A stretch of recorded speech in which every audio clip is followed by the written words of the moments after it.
RS brothers లో ఆషాఢం KG sale మళ్ళీ మొదలైంది. మరెన్నో క్రేజీ ఆఫర్స్ ఖైదీ చేయండి ఆర్ఎస్ బ్రదర్స్.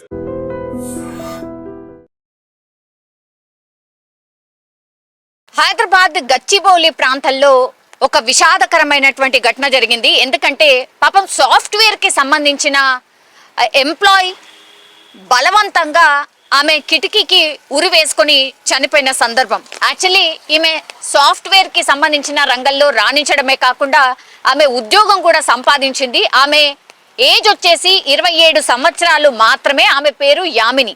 ఈమె ఖమ్మం జిల్లాకు సంబంధించిన వాసి. అయితే చాలామంది మనకు తెలుసు వేరే వేరే ప్రాంతాల్లో నుంచి కూడా వచ్చి హైదరాబాద్లో మంచి మంచి ఉద్యోగాలు చేస్తూ వాళ్ళ కాళ్ళ మీద వాళ్ళు నిలబడే ప్రయత్నం చేస్తున్నారు. ఆడపిల్లలు ఎస్పెషల్లీ.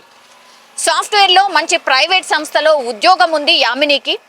దాని తర్వాత 27 సంవత్సరాలు అయినా సరే ఇంకా నీ కూతురికి ఎందుకు పెళ్లి చేయట్లేదు, మీ కూతురికి ఎందుకు మ్యారేజ్ కావట్లేదు అని ఈ యామినికి సంబంధించిన పేరెంట్స్ మీద చాలా ఒత్తిడి ఉంది. ఎందుకంటే వాళ్ళ సంబంధికులు ఎవరైతే ఉంటారో, అంటే చుట్టాలనుకోండి లేకపోతే స్నేహితులు అనుకోండి, ఎందుకు యామినికి మ్యారేజ్ కావట్లేదు, ఎందుకు యామినికి సంబంధాలు చూడట్లేదు అనేది పెద్ద ఎత్తున వాళ్ళను అడగడం స్టార్ట్ చేశారట. దీంతో ఈ యామిని అనే అమ్మాయి మీద కూడా ఈ పేరెంట్స్ అందరు కూడా ఒత్తిడి చేయడం స్టార్ట్ చేసిండ్రు.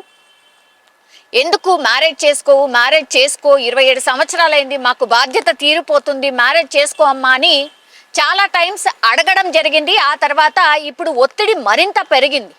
ఈమె ఇప్పుడు గచ్చిబౌలి ప్రాంతంలో ఉన్నటువంటి జేకే హాస్టల్స్, విమెన్ హాస్టల్లో ఆమె ఉంటూ దగ్గరలో ఉన్నటువంటి గచ్చిబౌలి ప్రాంతంలో ఆమె సాఫ్ట్వేర్ ఎంప్లాయీగా పనిచేస్తుంది.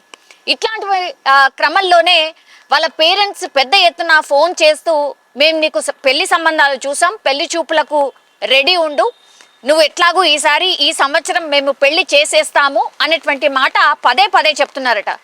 ఇది నచ్చకపోవడం, ఎంత చెప్పినా వాళ్ళ పేరెంట్స్ వినకపోవడం, ఇదంతా కూడా యామిని ఆత్మహత్య చేసుకోవడానికి కారణంగా అయితే పోలీసులు నిర్ధారణకు వచ్చినటువంటి పరిస్థితి.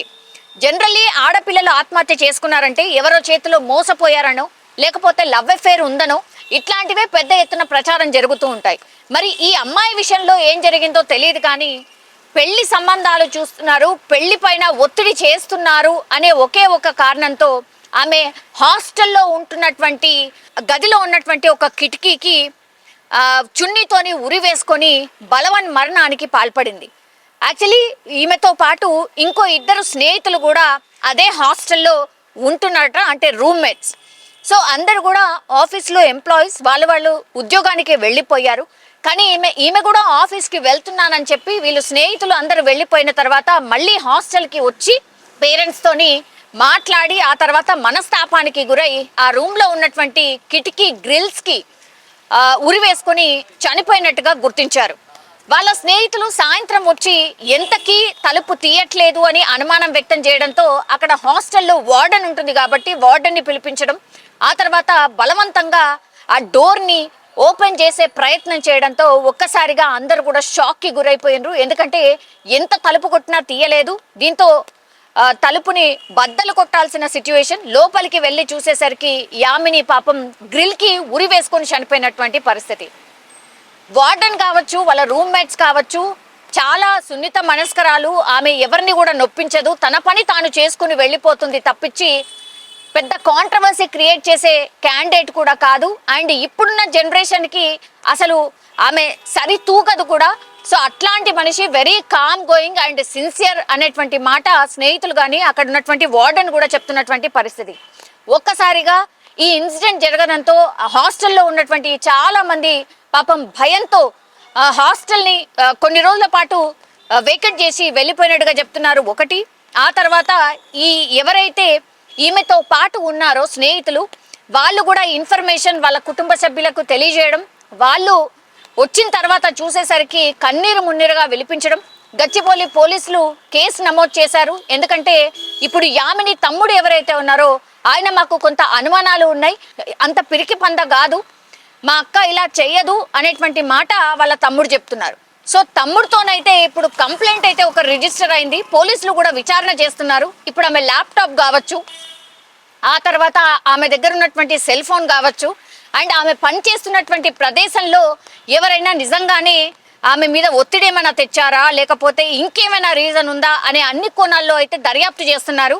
కానీ అందరి రివ్యూ ఒకటే, ఆమె తన పని తాను చేసుకొని పోతుంది తప్పించి ఎక్కడ కూడా ఎవరితోని గొడవ పడిన సందర్భాలు కావచ్చు, ఇంకేదో కాంట్రవర్సీలో ఉన్నటువంటి సందర్భం అయితే లేదు.